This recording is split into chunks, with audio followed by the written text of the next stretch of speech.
Lesson 8. Concentration gives mental poise.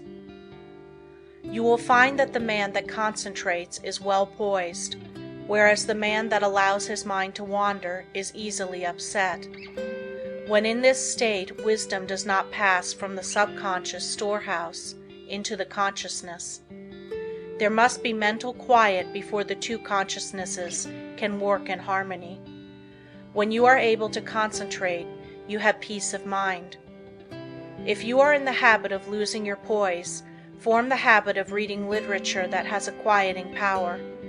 Just the second you feel your poise slipping, say, "Peace," and then hold this thought in mind, and you will never lose your self-control. There cannot be perfect concentration until there is peace of mind. So keep thinking peace, acting peace, until you are at peace with all the world. For when once you have reached this state, there will be no trouble to concentrate on anything you wish. When you have peace of mind, you are not timid or anxious or fearful or rigid, and you will not allow any disturbing thought to influence you. You cast aside all fears and think of yourself as a spark of the Divine Being, as a manifestation of the one universal principle that fills all space and time. Think of yourself thus as a child of the infinite, possessing infinite possibilities. Write on a piece of paper, "I have the power to do and to be whatever I wish to do and be." Keep this mentally before you, and you will find the thought will be of great help to you. The mistake of concentrating on your business while away. In order to be successful today, you must concentrate, but don't become a slave to concentration and carry your business cares home.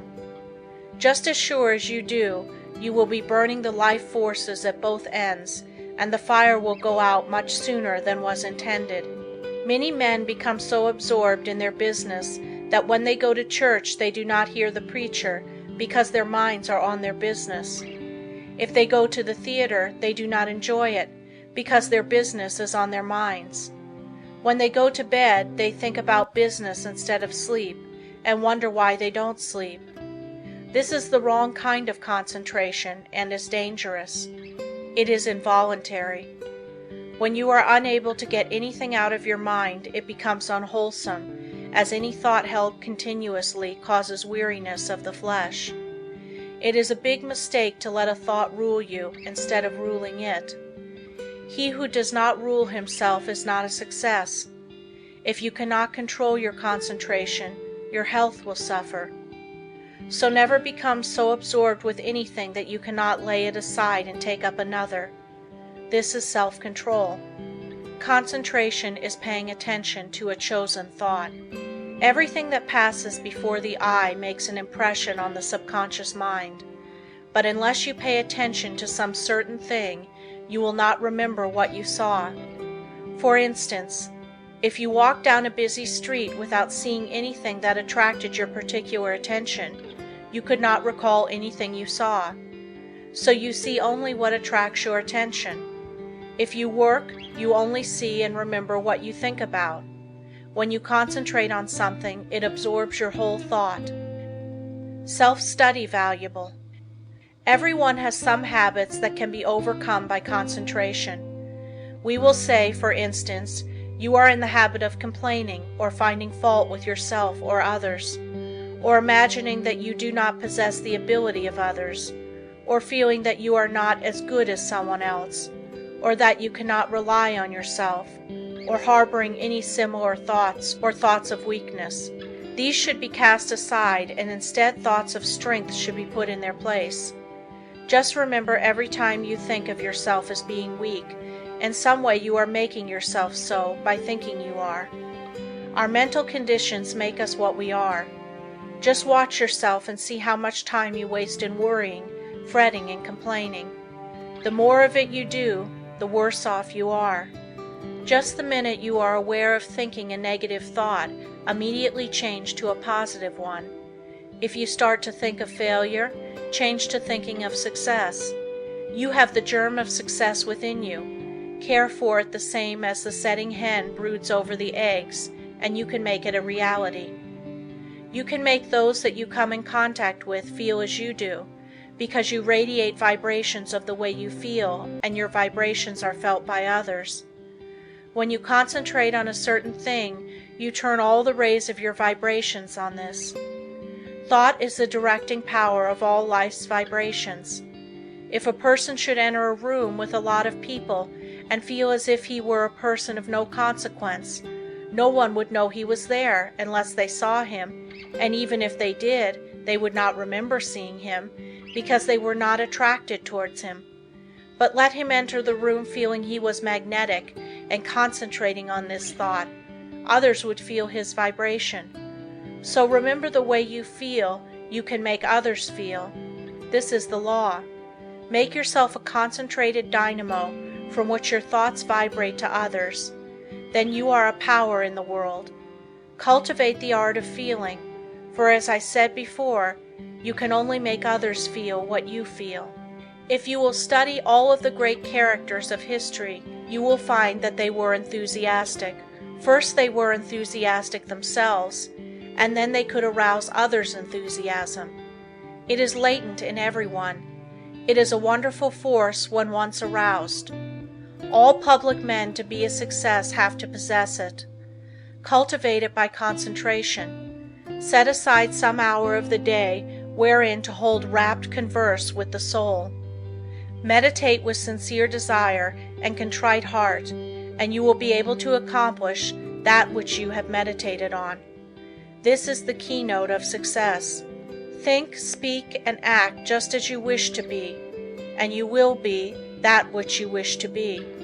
You are just what you think you are, and not what you may appear to be. You may fool others, but not yourself. You may control your life and actions just as you can control your hands. If you want to raise your hand, you must first think of raising it. If you want to control your life, you must first control your thinking. Easy to do, is it not?